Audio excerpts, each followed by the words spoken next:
All right, we are live now. Already the clock is ticking, I see. Hello, everybody. Welcome to Inspirational Bar Podcast. Everyone who will be watching this podcast anytime in any part of the world. And I'm really glad you are here in the Inspirational Bar Podcast created to stay and to inspire you to become a better bartender, to see a wider opportunities of this beautiful and interesting profession, and to become better in bartending and in your life, actually, because you become better bartender just by becoming a better person, and vice versa. And I'm really glad to present you a very interesting people with very interesting stories, actually.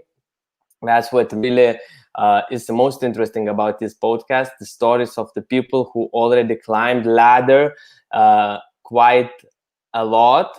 We will know if it's their last step or they have more to come, but they already climbed very high the mountain, and we all can get inspiration from them, because all of them started like most of bartenders, just by first day having a shift in the bar, and then moved on to become who they are today.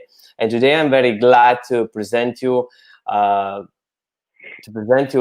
friend of mine, a very big person in vodka industry, and I could say vodka master, global brand ambassador of Absolut vodka, Ricardo Dynan. Hi, Ricardo, or I'll call you How are Rico. you? How would you like? You can call me Rico if I can call you Iceman. All right, yeah, sure. I know Ricardo already for I don't know how many years. I think it was like 6 or 7.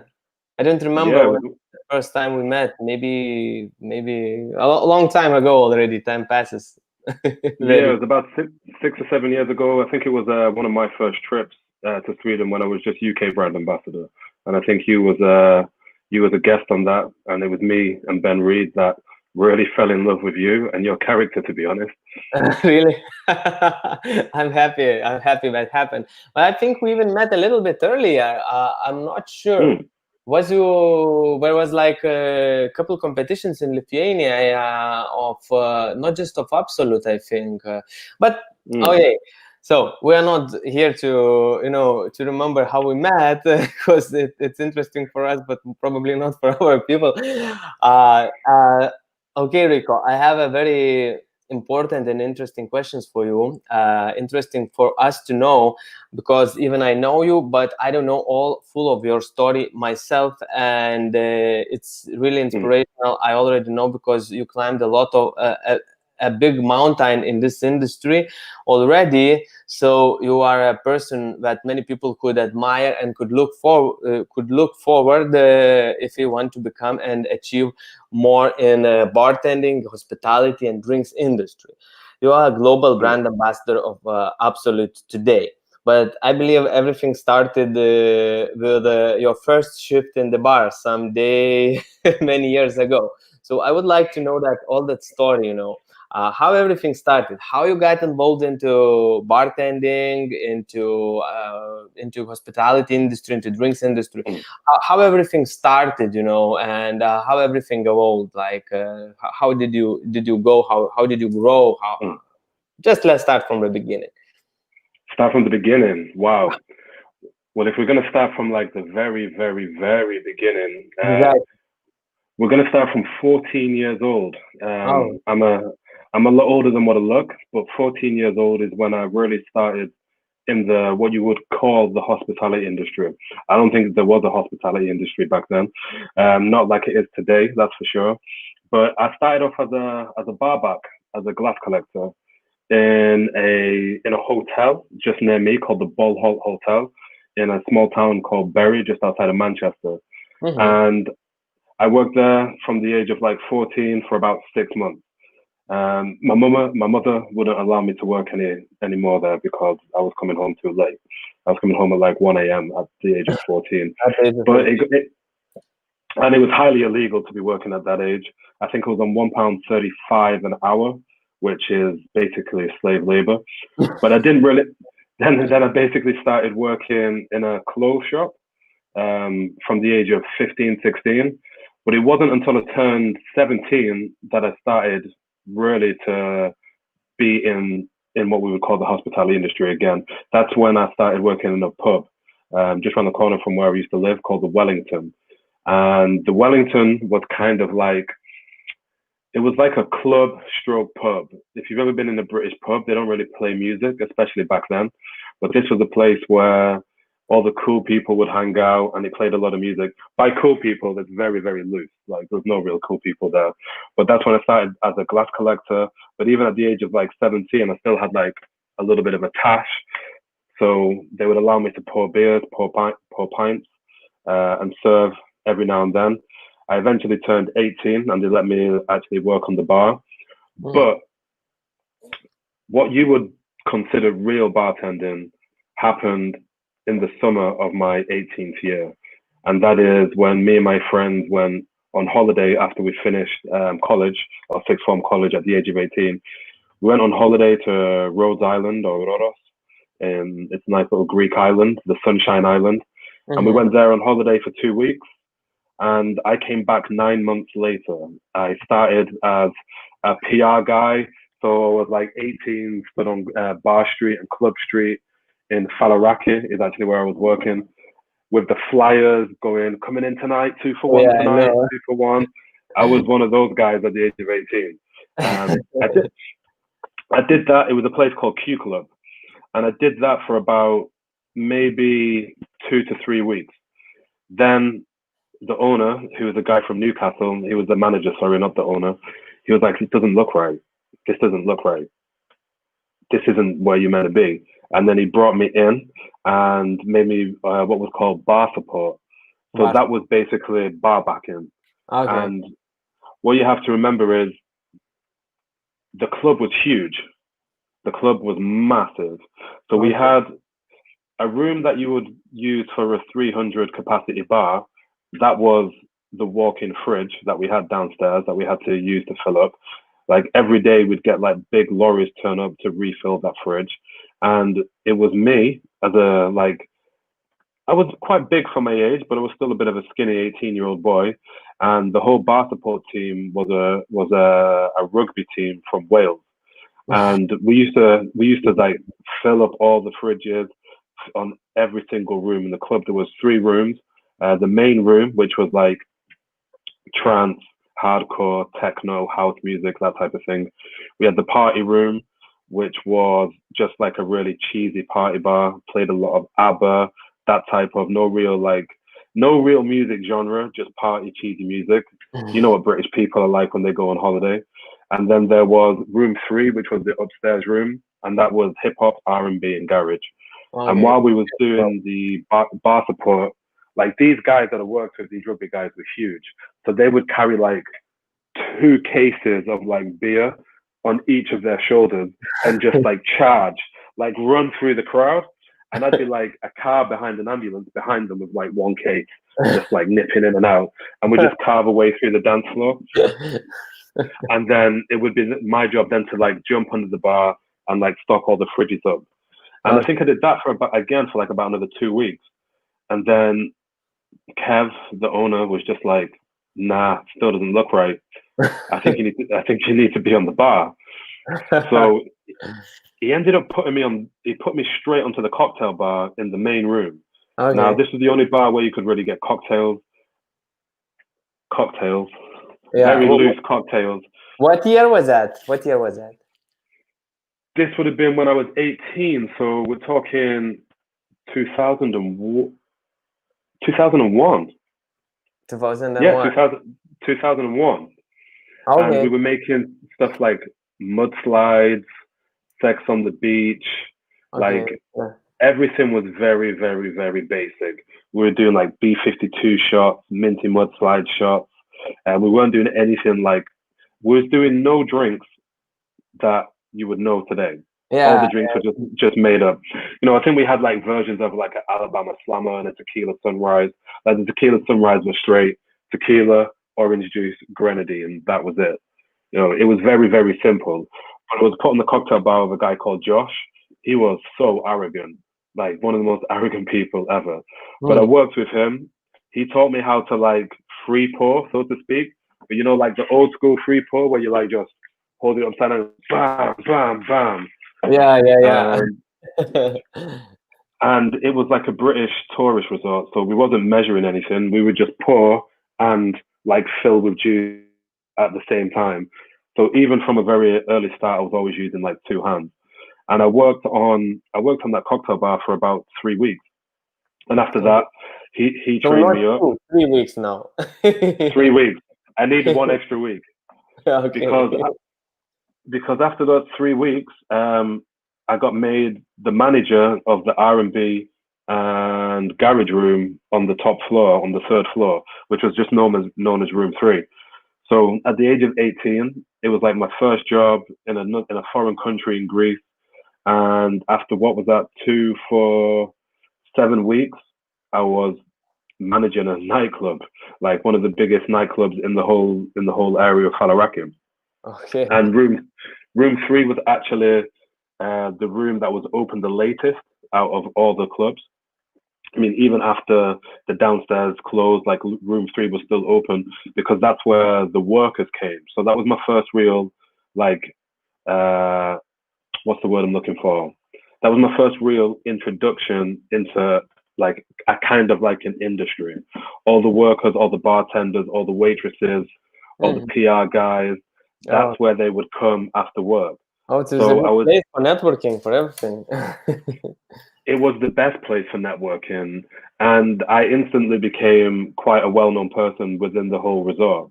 So for after 7 weeks of being in Faliraki, like by the time I left 9 months later, I was I was a very well-known person, and it made life a hell of a lot easier.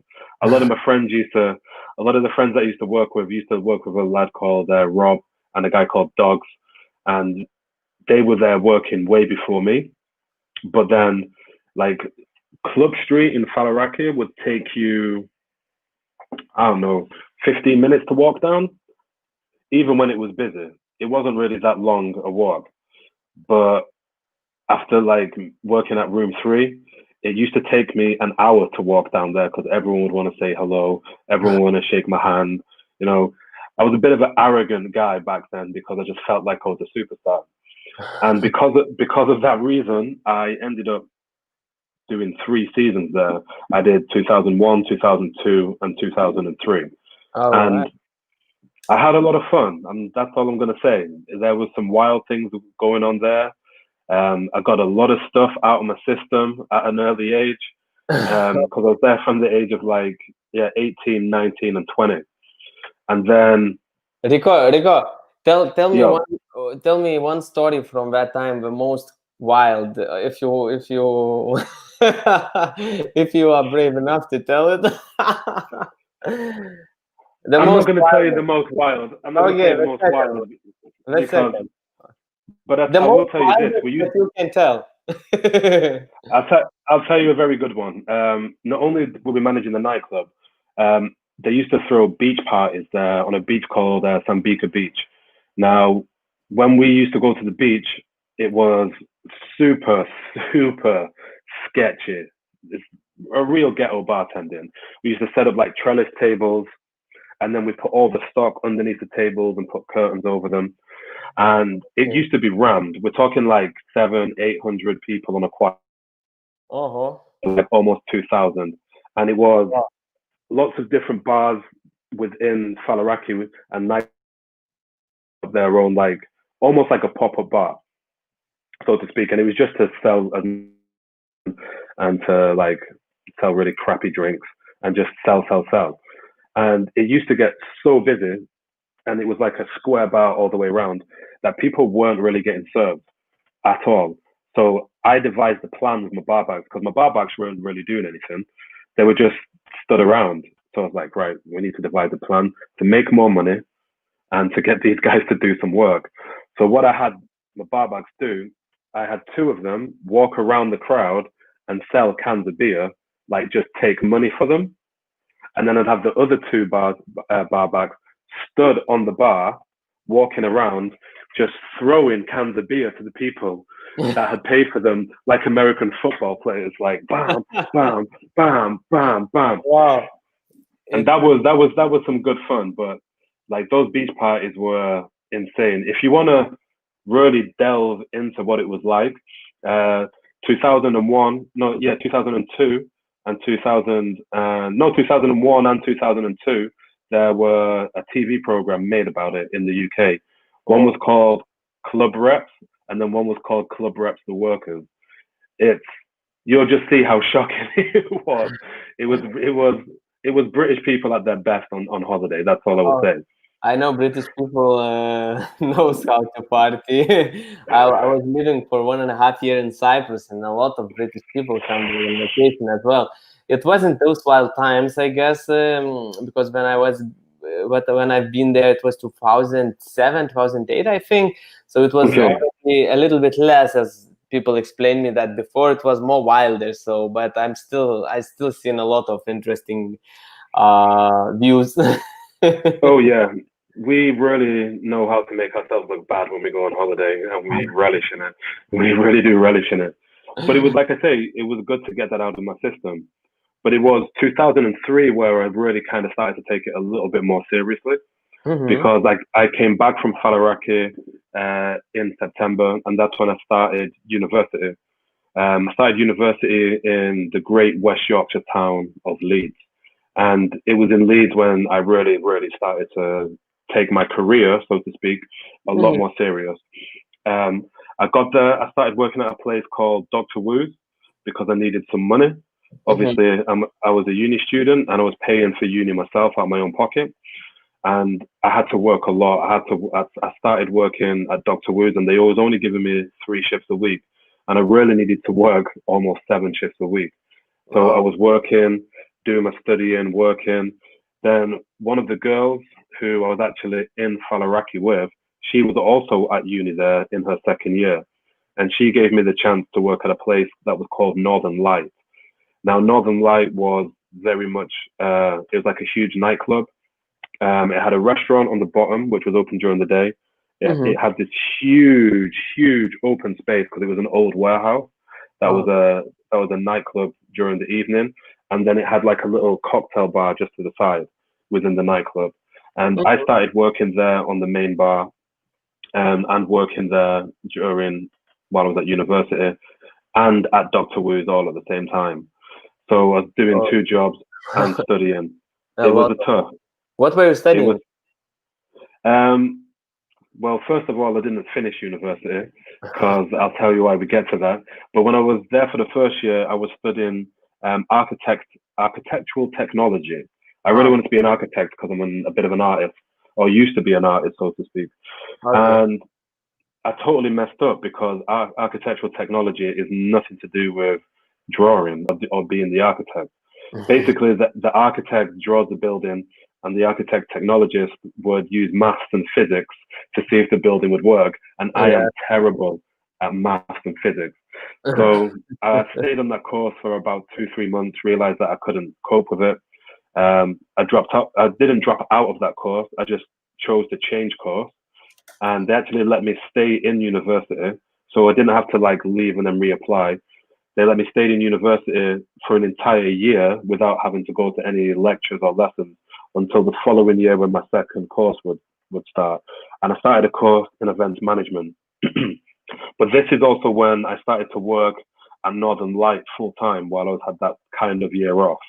And they actually made me assistant manager of this nightclub. I mean, I'd only been working there for about 6 months. So I was assistant manager of one of the busiest, most vibrant nightclubs in the city of Leeds. And then I started to work in the cocktail bar there. And there we started to make real cocktails. It was, we were making mojitos, we're making daiquiris, we're making old fashions. We're making old fashions the old fashioned way, where you take like, like the cube of sugar, put some bitters on it, crush it down, then just put 20 mils and stir that for 10 minutes, and 20 mils. I call it, a barber doesn't make money way, when a customer comes and you make it 20 minutes just to look busy, Exactly. Exactly.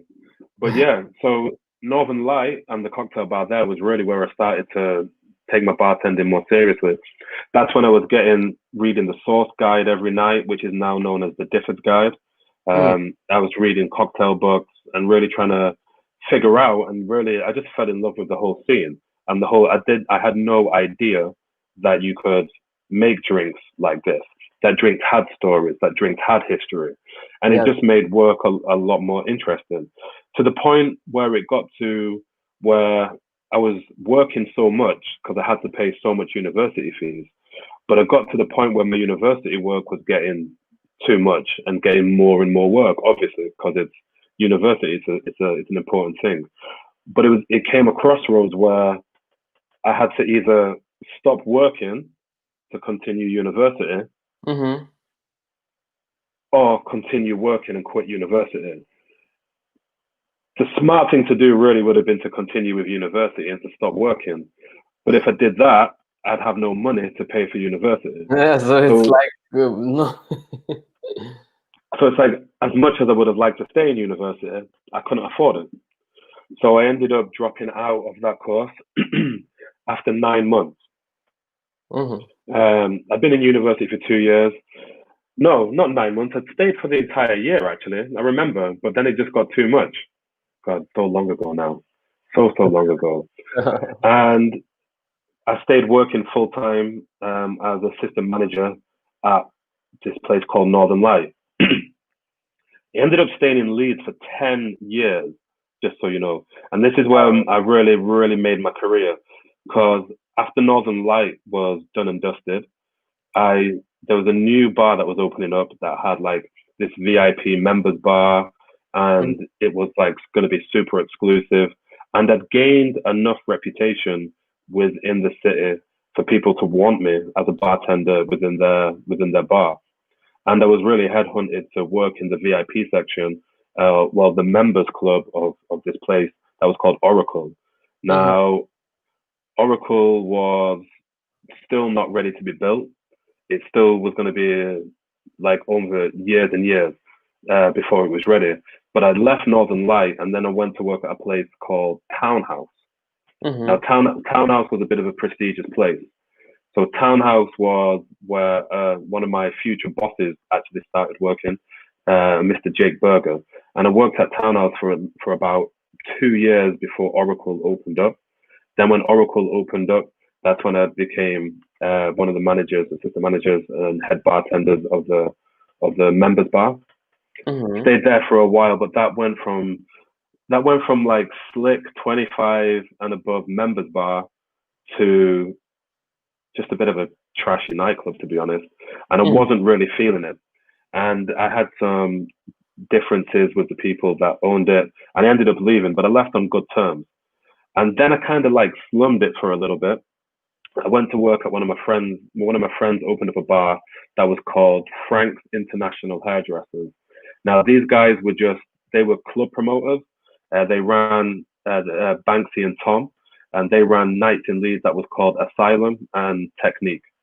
And I went to work in their bar. It was like a tiny little bar, about the same size as my kitchen right now. But it was a hell of a lot. It was a hell of a lot of fun. I wrote the cocktail list. We had some fun. But I must have been there for maybe like 6 months.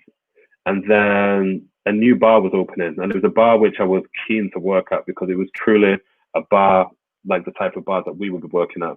And that's called Boutique. Now, I think it must have been about 2006, 2007 when Boutique opened. I can't remember exactly. But Boutique, the whole point of Boutique was to try and be like Lab in London, but of the north of England.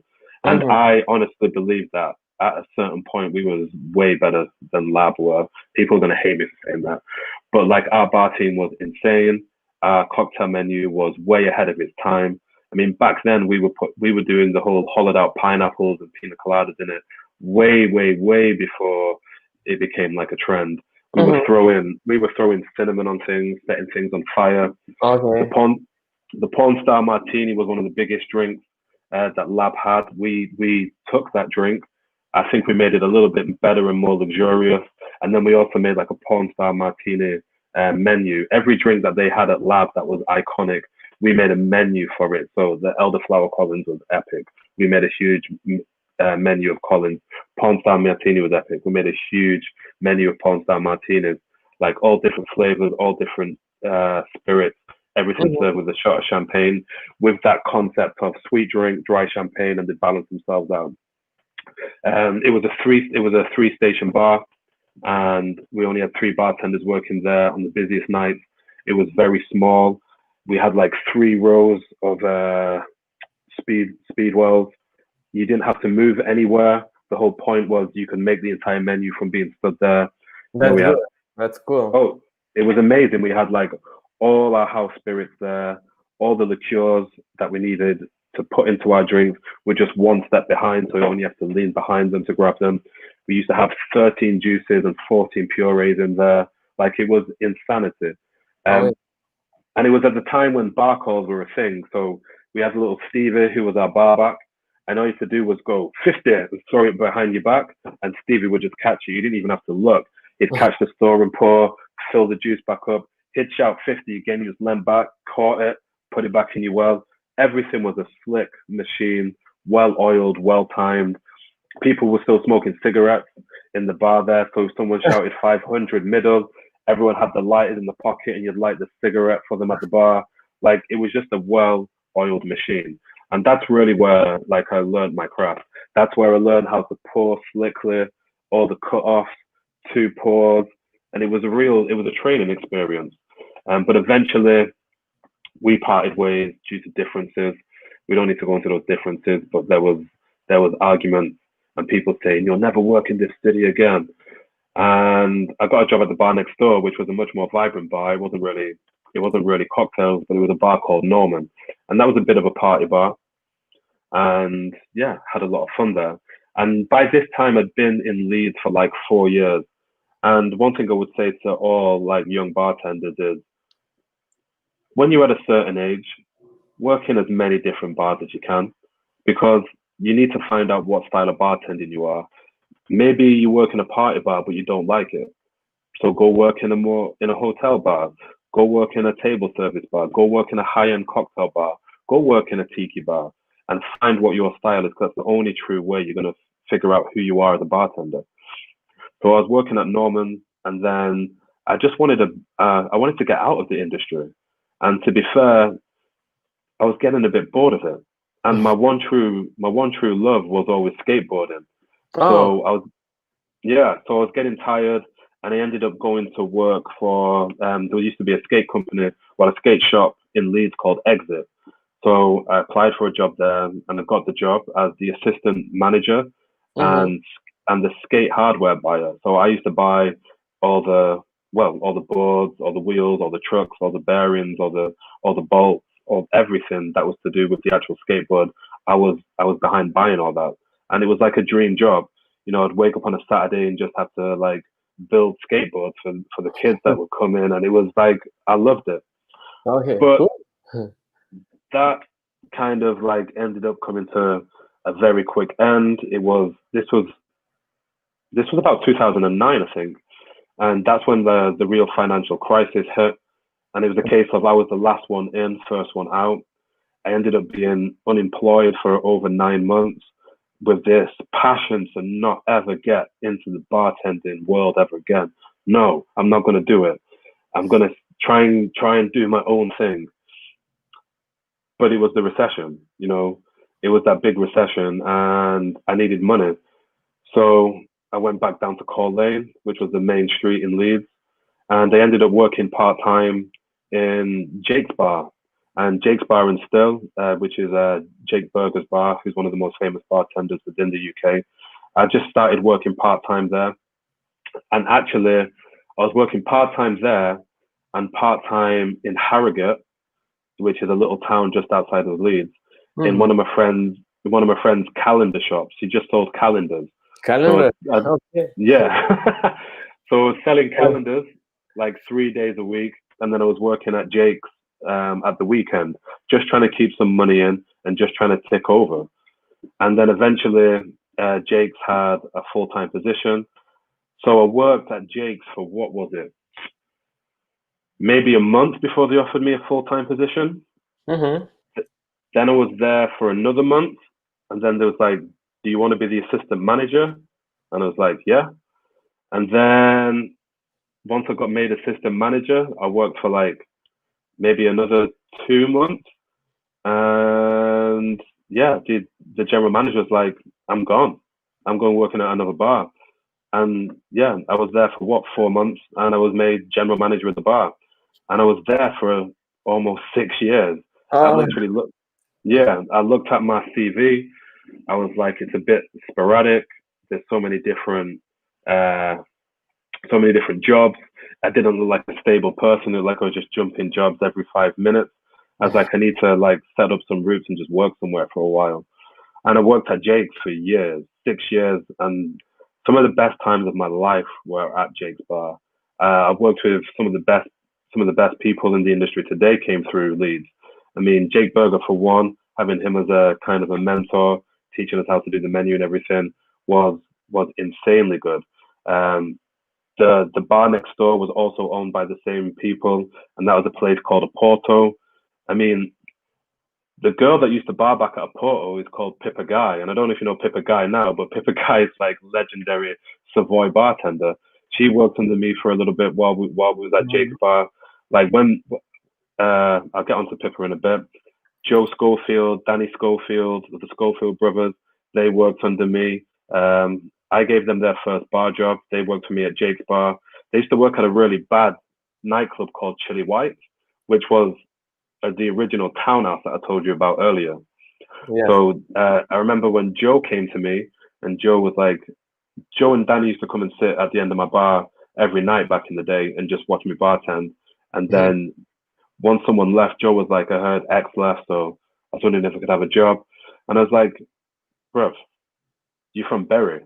Because Joe and Danny are from the same hometown as me. I was like, if you're from Bury, you can work here. That's as far. That's all I needed to say. So Joe Schofield came to work for me, and I think he worked for me for about 18 months to 2 years, and then he left and went to Palmer and Co in Sydney. As soon as Joe left, Danny was like, "Can I have my brother's job?"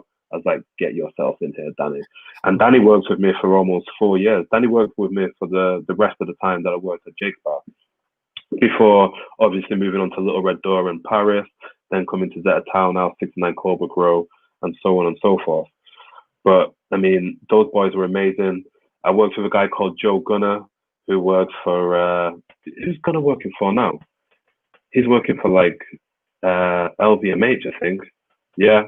Uh, a guy called James Costin used to work with me. He used to work for Bulldog Gin. Now he looks after London Cocktail Club. Like Mhm. some of the big people in the industry within the UK really did come through Leeds, and Leeds was a hotbed for hot talent. That's But amazing.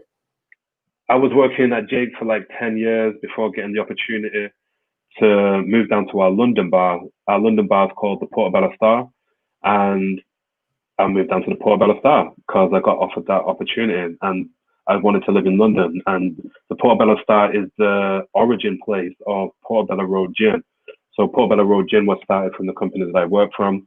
And while I was working down in London, that's when Pippa Guy wanted to move down from Leeds to London, and she told me she got a job at the Savoy, and I was like, that's insane. That's insane. I was so happy for her. But Pippa Guy crashed on my sofa for a month when she moved down to London before finally getting her feet set in the ground. And I mean, she's flying now. She's got her own book out, and she's killing it. One of the best.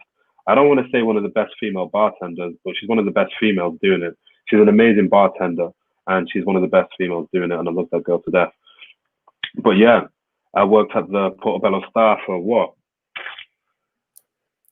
I was only there for maybe like 8 months before I needed more money than what I was getting paid there, to be quite honest, because London became quite an expensive place to live. And it was a young lady who was our Pernod rep for West London and Notting Hill, called Kim Galloway, who was like, "I've got a job if you want a job.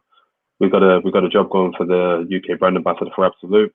And I was very much like, nah, I don't think I'm going to be able to get that. It's too corporate for me, nah.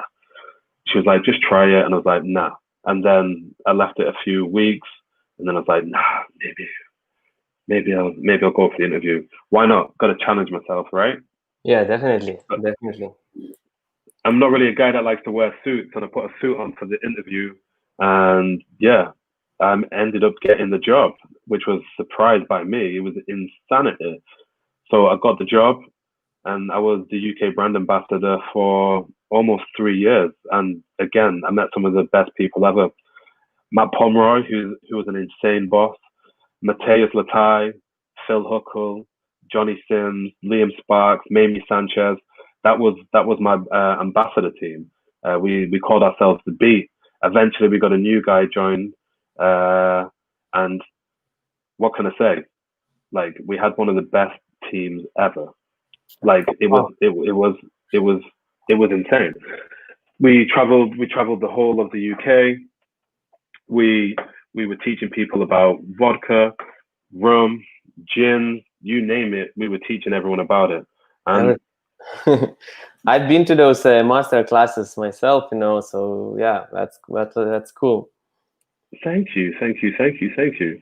But I mean, yeah, it was fun. And then eventually, what can I say? There was a position became apparent within the global team for the global brand ambassador, and I just thought it'd be rude of me not to like apply for it. It'd be stupid of me not to apply for it.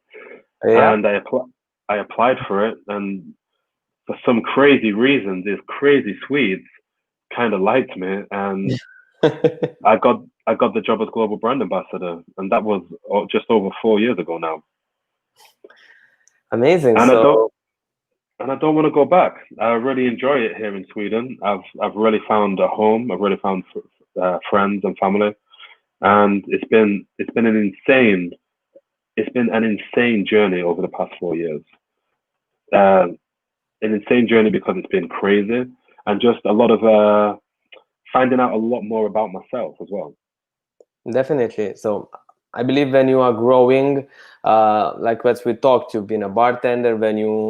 Okay, it's a little bit different already, a position, but it's still, you're still a bartender. As I say, the core is bartending, and then everything else is just additional tuning.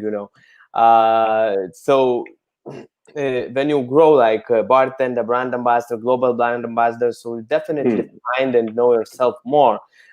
Because if you stay at the same position, so you don't evolve, you don't find yourself. So that's what I say. These Inspirational Bar Podcasts are created not just to become people, to inspire people to become better as a bartenders in their professions, but also to become better as a people in their lives, because it's natural. By becoming better in a profession, you have to become better in life, and vice versa. Because for me, it happened that I'm improving myself in some other areas, so I'll become better bartender.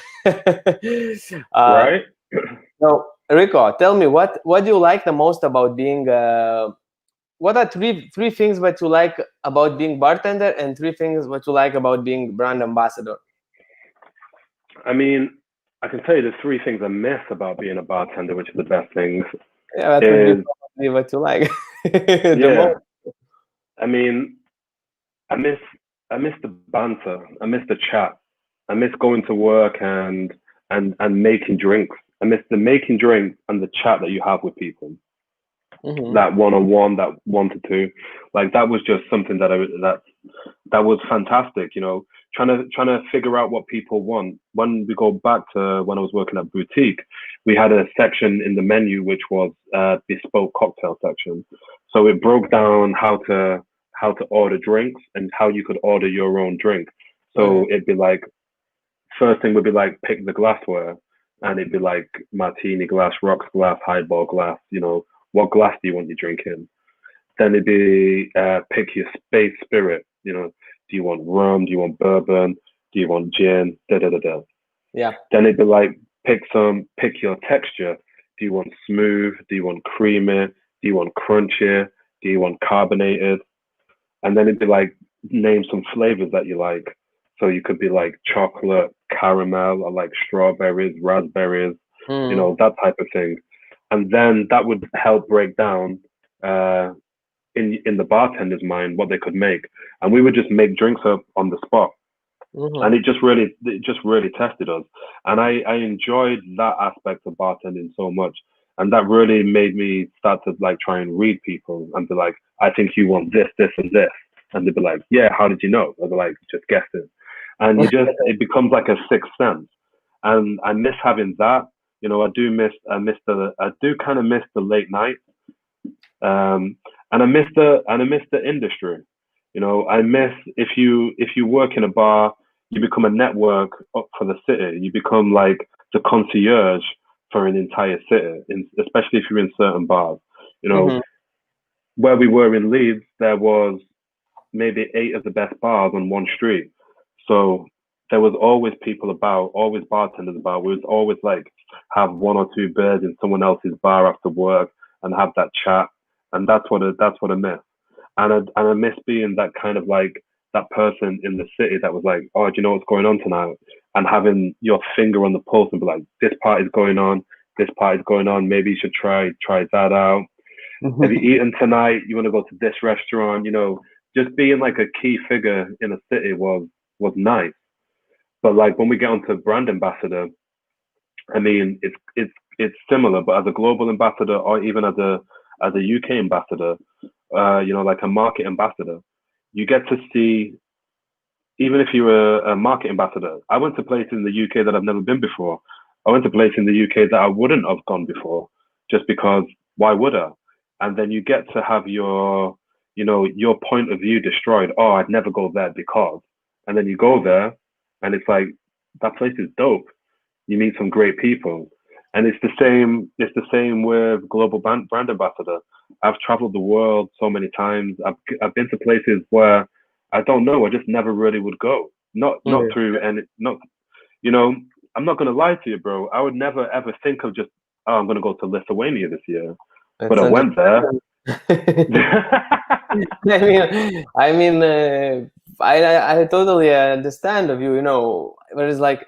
There's something to see in every country, but there is something to see more first than in other countries. So right. I understand you totally. All right. So tell me, continue to tell what you like about brand ambassador job. Yeah, but I mean, even coming to Stockholm, like when they said you're gonna have to move to Stockholm to take the global brand ambassador job, I was like, yeah, I can do that for like 2-3 years. But like I came here and just fell in love with the place. I never had any intention ever in my life of ever coming to Sweden or Stockholm, not like on my own, and not to like live here, and let alone find home and really find myself here. Like that's been insane. And finding some friends here, which are some of the closest and best friends that I've ever had in my entire life. So it's just nice to travel and just see places that you wouldn't normally go. I never thought I'd ever go to Amman in Jordan. That's one of the craziest places I've ever been in my life. Yeah. Cool. Growing up at my age, I never thought I'd go to Beirut because of all the bad stuff I used to hear about it and the civil wars that were going on throughout the 90s. My God. Beirut's one of the best cities I've ever been to in my entire life. That place is crazy. Some of the best bars, some of the best food I've ever eaten. It's stuff like that has made the global brand ambassador like job like insanely good. It's just one of the best things I've ever done. I mean, I've got offered the job in when I was 33, and I just thought this could be my last ever adventure to have. At getting old, I'm like 37 now, and I'd never really traveled. We are exactly. It's a great age, bro. But I mean, just getting out there and seeing the world is just an opportunity that you can't turn down, and it's something that everyone should strive to do. I mean, it's a lot different now in COVID times, but it puts everything into perspective. Going to China I've been to China the most, and that put my entire like perspective of the world on a new level. Because I mean, China's big, and China's fun. China's so much fun. Like Shanghai is one of my favorite cities. I definitely could not live there, but going visiting Shanghai is some of the best. My favorite bar in the world is in Shanghai, and that's Union Trading Company owned by Yao. And I sat in there, and the moment I sat down in Union, I just felt at home. It just felt like this is where I'm supposed to be. And actually, I've met some great friends, some of my closest friends now from China.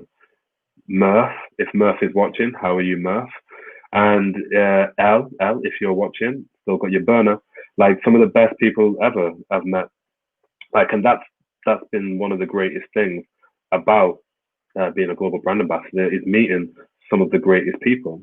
And it helps when you just like, it really does help when you walk into somewhere and you have a title of global brand ambassador, because people throw down the red carpet. You know, I can really see how this can go to people's heads and people can become very arrogant.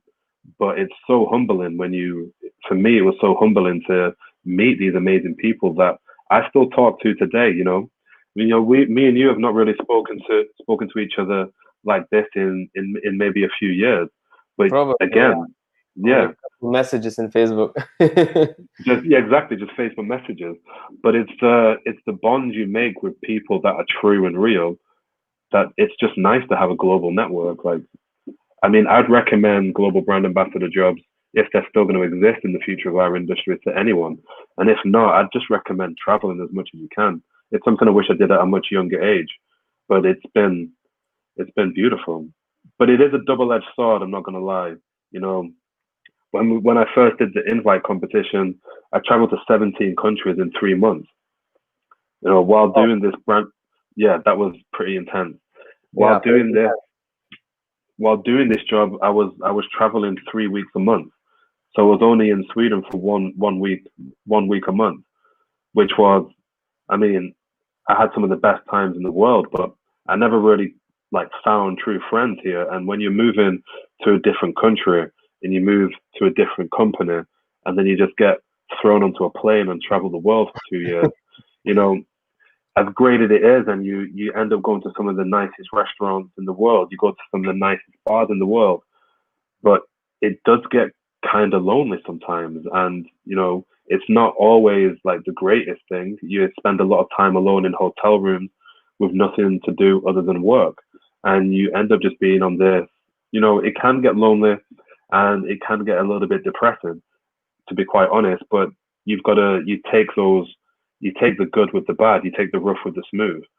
You know, yeah, I'm depressed, but I'm also in a 5-star hotel in Miami. So, but at the same time, you know, it can get a little bit too much. But it's a great opportunity for anyone that can do it. That's basically my story, I think. I've probably missed some details. I probably missed some names out. But yeah, that's the story from start to beginning. That's very interesting and like a very inspiring story, actually. Going for 2 weeks on vacation, and here you are in 20 years, a global brand ambassador because of that trip, most likely. It really was. Yeah, it really was. I just told the story in very short. Yeah, but it's very inspiring story, and it was really interesting to hear it. And moving on, Rico. So, what do you have, and what are your goal, dream, plan? I don't know, to be in 10 years, let's say, because when you are a UK brand ambassador, let's say, probably you had this dream to become global brand ambassador once. Now you are global brand ambassador. We are still not traveling to Mars, so you can't be a universe brand ambassador. It's probably not. Try. It's probably not going to happen in 10 years. Maybe in 50 years we will have such a position. But what's your plan? What's your goal? What's your dream in 10 years? What do you want to become more connected to the industry, I guess? Except if you're planning to leave it in the next 10 years totally and create your snowboarding company. No, but if you want me to be honest, within 10 years, I would hope to just have my own little bar that's got a pizza shop in it. That's all I want to do. I want to make pizza and serve. Yeah, I want to make pizza and serve good drinks to a neighborhood. That's it. I want to settle down and just have a real fun little party bar and sell pizza slices. That's it. I'm just a simple guy now. I've done the world stuff. Now I just want to like settle down, have my own stuff. So in 10 years, I hope to have my own place. All right. So I hope to have it where would you maybe like to, sooner than 10 years. where would you like to have that place? Because you just solve the world now, so you can, you can choose. This is true, but I'm gonna tell you, like, I'm hoping to grow old in Sweden and in Stockholm. So I hope to just stay here, get a little place going, and hopefully make a lot of money. That would be nice, so I can retire and look after my kids.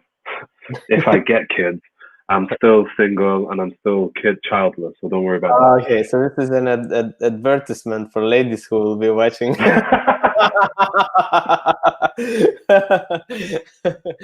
All right, Rico. So, very important question as well, I guess. What do you consider to be three most or maybe one, if you just, but like one, two, or three most important characteristics or things to look for a bartender? Like, what's for you personally, when you look at a person, what are three things that's the most important in bartender for you personally? Don't be arrogant. Like, you've got to be just a nice person. It's the hospitality industry, and we work in service. That means you got to serve people what they ask, and you've got to be hospitable. Like, if you're going to be like someone who's super arrogant and thinks that they know what's better for people, then for me, you've already lost my respect. Mm-hmm. And I'll tell you exactly what I mean by this. And this is one thing that I hate about bartenders.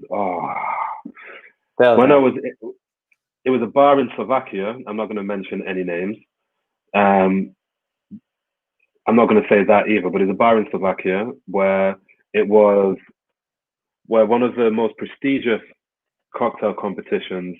It was one of those bars, okay, and they had. I'm not going to say anything, bro. But all I'm going to say, they had one of their menus up because they were trying to they were trying to get into this like category of bar. And I went in, looked at the menu, and a bit like a pizza shop, okay? Like when I go to a new pizza shop, you can see how much I love pizza now. Yeah, now I know what you eat. Like, I always order a margarita. Always just a cheese pizza, just a cheese pie, cheese and tomato pie. Always. Okay. Anytime I go to one, the first time I go, I'll always order that. Because if you can't make a good margarita pizza, that literally means all your other pizzas are shit. Because you're just taking that crappy pizza and putting stuff on it. So unless your margarita is good, that's it. And like, I shouldn't say this because like obviously I work for Absolut and Absolut the vodka. But when I go into bars, I always ask for one drink. And that is, I'll just take a daiquiri, But with Absolut. Yeah, sometimes with Absolut. But you know what I mean?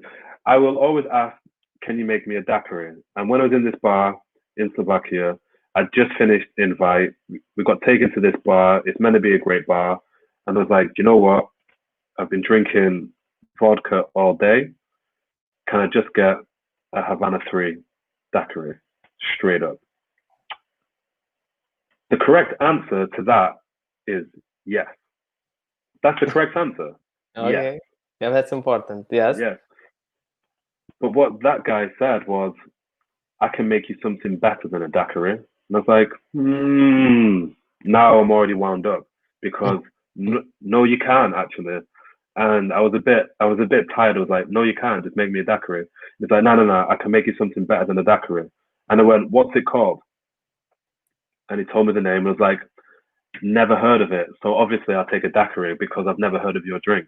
Like, when someone comes into a bar, don't try and tell them that they want something different or that you can make them something better than what they want. If someone says a Havana 3 daiquiri, that literally means they drink Havana 3 daiquiri and that's what they want. Don't try and like upsell me with something that you've created, saying that you've created something better.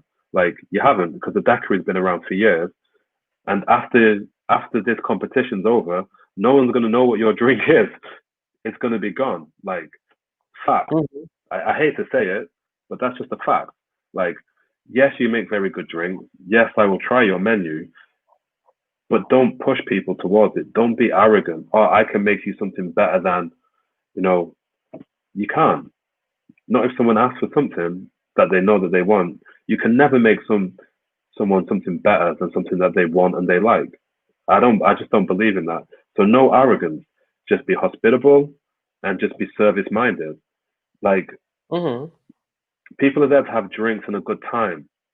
Like, there's not many consumers that are there to see specific bartenders or specific drinks. That's just the God's honest truth, I'm afraid. There's people within the industry, people within the bar industry will want to see specific bartenders and specific drinks. But the average Joe doesn't really care. So you need to treat everybody like the average Joe, because they're the bread and butter of your income. Like, just be hospitable and just be service minded. That's all you've got to be as a bartender, and smile. Like, if you're not smiling, then take the night off and relax, because you will literally in one of the best jobs in the world. You get to meet new people every day. You get to have fun. You get to make drinks, which is something that you obviously like doing. So, like, just take the stick out of your ass and just have some fun, make some good drinks. Like, that's all you got to do. It's literally the most fun job in the world. So don't make it difficult for yourself by being an asshole.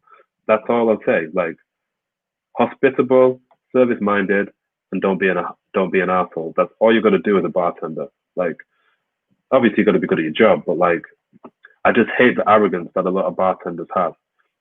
And there's bartenders now that I spent 4 years as a barback, as I told you. There's bartenders now that don't even want to collect a glass. Ah, I don't do that. I'm a bartender. No, yeah, you do. Get out there and collect those glasses. True. Get out there and empty those bins. You know, you're not above anybody. Everyone's in the same place. If you work in a bar or a restaurant, you work in that team, and every single aspect, whether you work the floor, whether you work bar backing, whether you work on the bar, you're a team and you all work together. Like, so don't be an asshole. Like, if you get rid of the bar back, you've got to go get the beer yourself and stock up the fridge. So be True. thankful of that person, you know?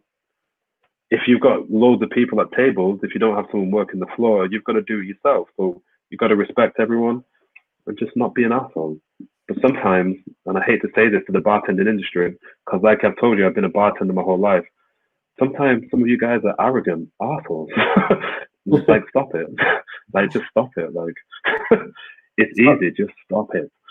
I guess sometimes there is, just the stages, like in maybe every profession. I don't know, but I mean some stages when there is a stage when you, as a bartender, let's say you drink a lot, then you settle down, you just realize where you want your life to go, because if you are a bartender, but we talked a little bit before our conversation, it doesn't mean you have to be a drunk, or to drink, you can taste, you even, it's a discussion if you can be a good bartender without drinking alcohol at all. I mean, never tasting it in your life. I'm not saying that never drinking when you already drunk your bottle of alcohol, when you can take a break and don't drink. It's like I used to have a break for 1.5 years for not consuming alcohol, and actually my best competitions just came, best results in competitions just came at that time.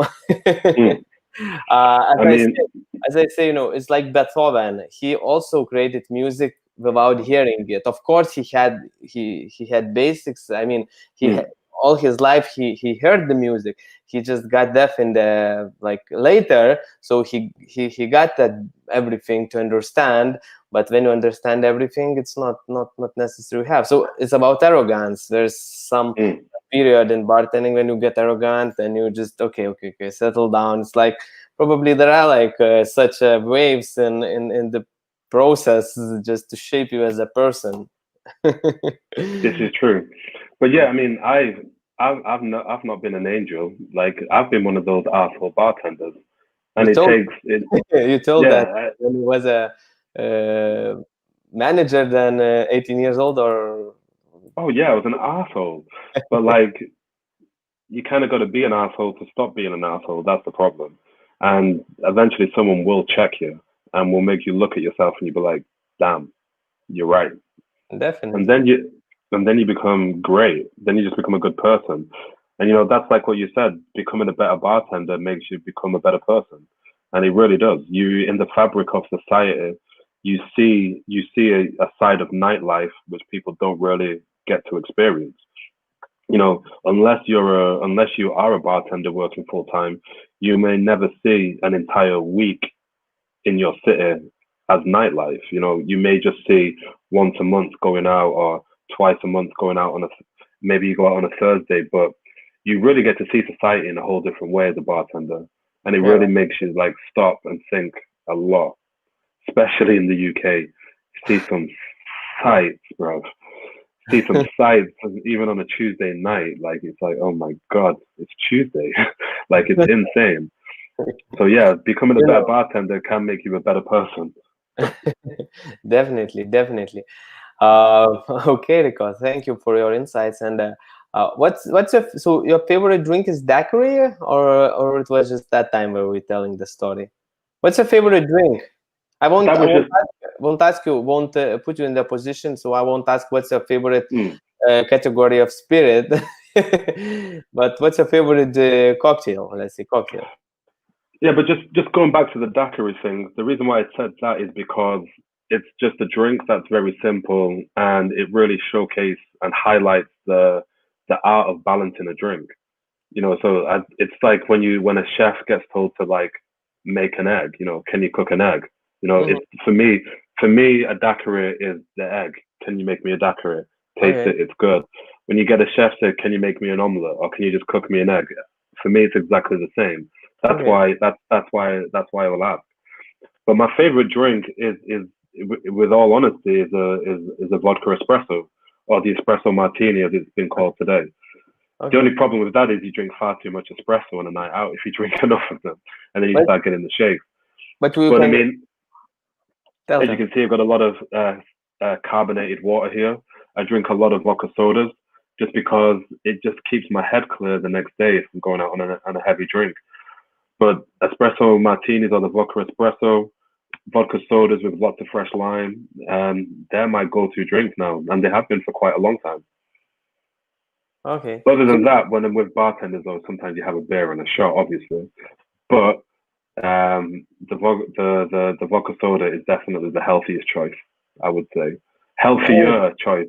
I mean, Like yeah, it's edit, healthy, edit, yeah, edit. You can't say healthiest. There's nothing definitely. healthy about it, but it's definitely a healthier choice. Yeah, and so what's your personal recipe for espresso martini then? Good question. I like to use You never Kahlua. make yourself, yeah? You No, why? no. I think I've got. No, we've run out of Kahlua. But just 25 mils, one shot, or like one measure of Kahlua. The same in espresso.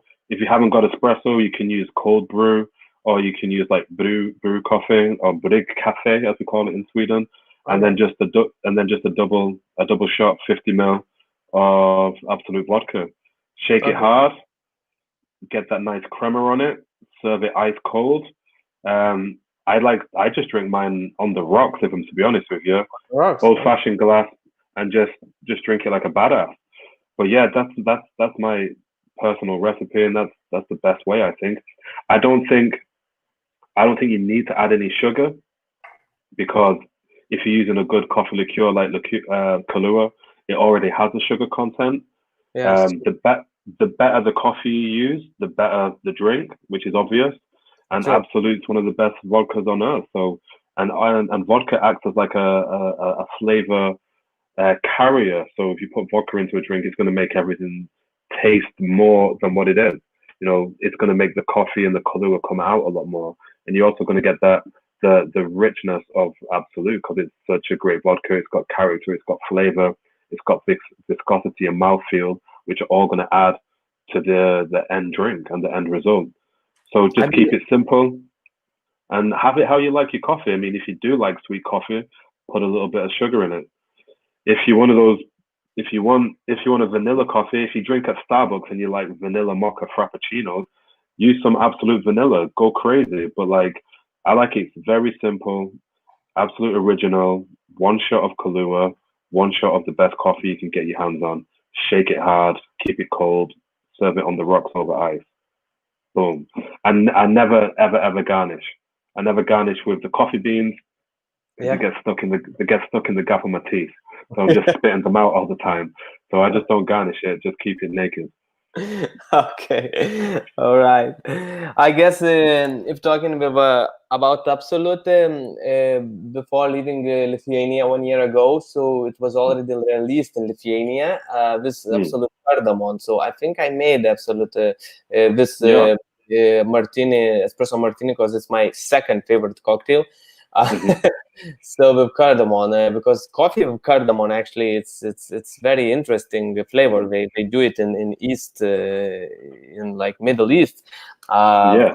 and it's very nice coffee with cardamom. So Absolute cardamom should play really well. I don't remember if I tried it or not because it was a long time ago. Well, But send me the recipe. Definitely send me the recipe, and maybe if it works out well, I'll put it in one of the YouTube shows. true, definitely. Hmm. All right, Rico. So one more question that's very important now in this situation, what we have in the world, what happened in 2020, and changed the world, probably forever. I believe that the new norm won't be the same, and I believe that the world won't come back exactly where it was.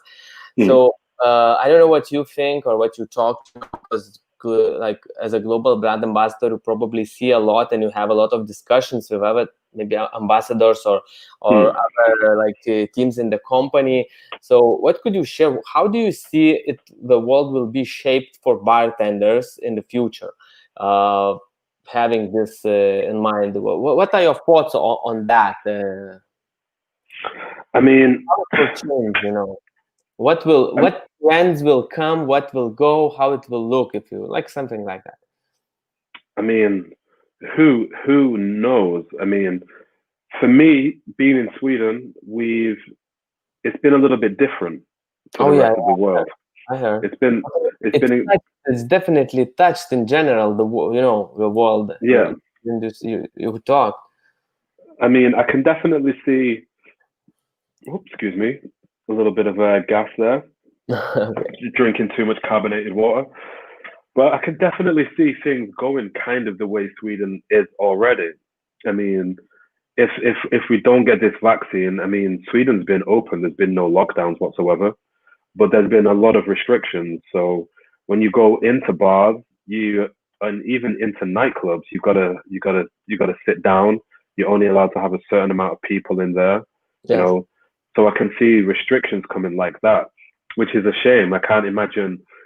I really want to be in like a really crowded place where the music's like popping. You Yeah, know what I yeah, yeah. mean? Party, having But a party.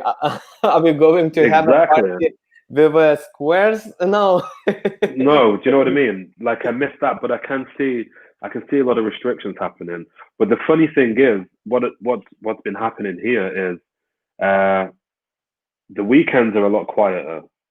because Yeah, because of the definitely. restrictions.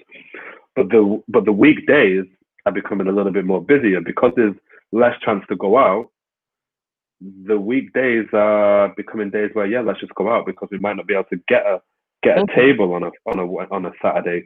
We're not Yeah. able to get a table on a Friday night, so you've got to get a table.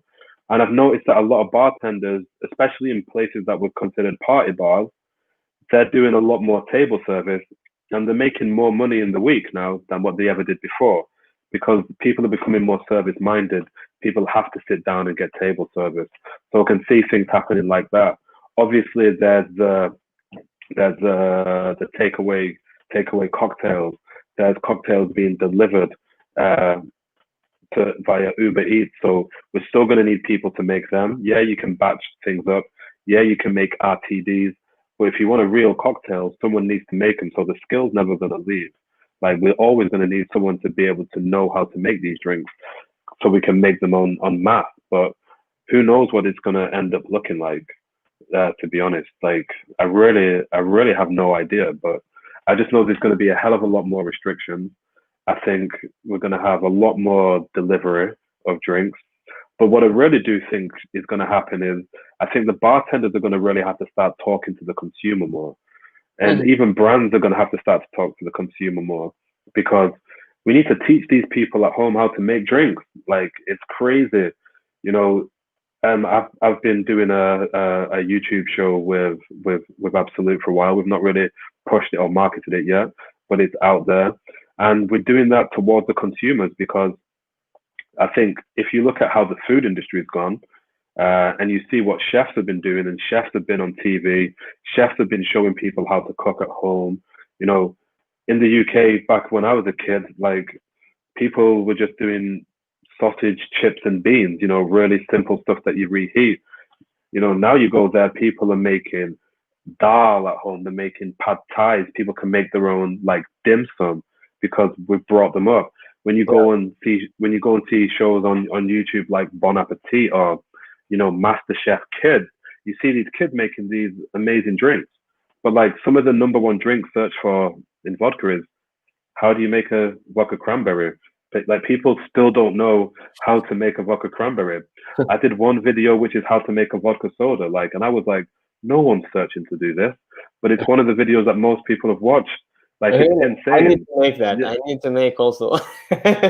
Yeah, but we need to stop being, again, arrogant, strip everything back, and really teach the consumer about our products, about our industry, and really how to make our drinks. You know, the home bartender doesn't need to be complex, but we need to really start at the beginning with a lot of consumers, because a lot of them are too scared to mix drinks. And once you get the hang of it, you know how easy it is, you know how fun it is, and then you can just play around with everything that you've got in your kitchen. Like, there's some great stuff you can make at home, and I can really see, you know, we really need a bartender to cross over into the mainstream, to become like a Jamie Oliver, to become a Gordon Ramsay, and just look the consumers in the eyes at home and be like, this is how you do it. You know, this is how you make simple syrup. This is how you juice lemons. This is how you batch drinks. You know, people are having barbecues every day. They shouldn't have to just go and buy like big bottles, big cases of beer and stuff like that. Let's teach them how to make punches at home so they can do it themselves. Like, people are a little bit more scared. So I really see the whole industry, brands, bartenders, and everything becoming a lot more consumer centric, and really teaching people, you know, how to make these drinks. We need to bring the public along with us, just like the chefs did, and teach them our tricks of the trade, because that will keep the industry alive. That's going to keep cocktails alive, and that's going to keep us all in jobs, to be quite honest. That's my personal take on how I think things are going to go in the next few years, especially with COVID. It's very, very, very valuable insights, I guess. I was starting thinking myself, you know, more about everything of this profession, and what I do, you know, on my channel. So you also give me a lot of good ideas and the thoughts for thinking, you know. Food for thought. You know, you can go into some bars now and be like, if you're just like the average consumer and you search best bar in your city, and you go there, and the drink could be like vodka with granite and limestone, you know, which someone in the industry will know exactly what's going on. We're making we're making distillates with stone and minerals, but like, the average Joe doesn't know that. Like, it's just too much for them, and it's just arrogant, you know. We need to really just let them know what things are, and stop being so goddamn arrogant. Bring them along, you know. Who cares? Like, if you've got like granite distillate in your drink, they probably just want a Cosmo. So just make them a Cosmo, like, and teach them how to make that Cosmo so they can make that Cosmo at home. You know, you can search on Gordon. You can search for Gordon Ramsay, and he'll show you how to make pancakes. Like, everyone knows how to make pancakes, but he'll have a video and a recipe to make pancakes. He didn't invent pancakes, but he'll show you how to make his version of pancakes. Definitely. You know, So we just need to be more open and more like that, and rather being so arrogant and trying to go. We need to take a couple of steps back before we can go forward, I believe. Okay. Thank you, Rico. Thank you for the insights. You really gave me a lot of insights, and I believe other people will take what everybody is looking, by watching our podcast. So that's all my questions that I have had for you, and it was really nice, really inspiring to hear your story, all from the beginning till today. Mm. And to hear your insights about the situation and about what makes a great bartender. Let's say what makes a great bartender. It's very important, because usually it's a small things, and it was really good to hear from you, like that you said. It's don't be arrogant, be hospitable, and what is one more? just be service minded. Smiling. It's always smiling, but most of all, just don't be an asshole. Yeah, yeah. Okay. Don't be an asshole.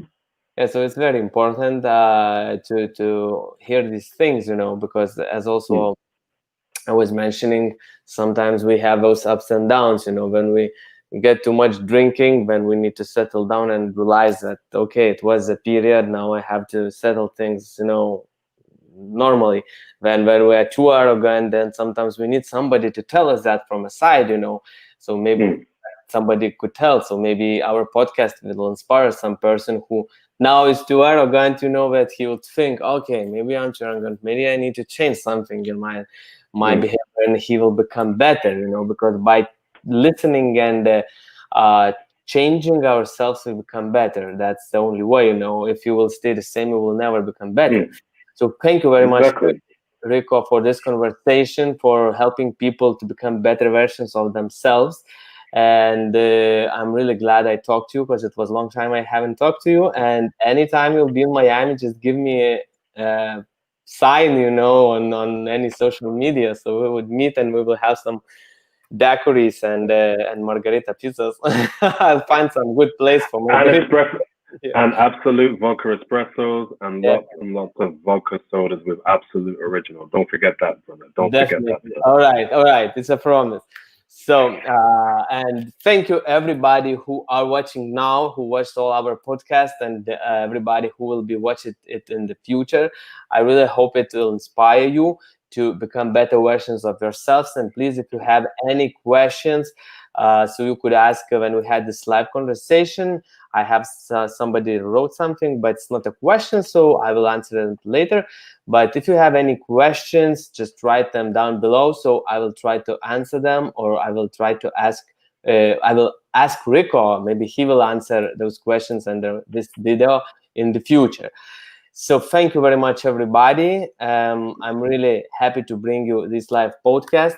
Thank you, Rico. And everybody have a nice day, evening. It depends on which part of the world you are, and become better. Bye. Bye-bye. Bye, everybody.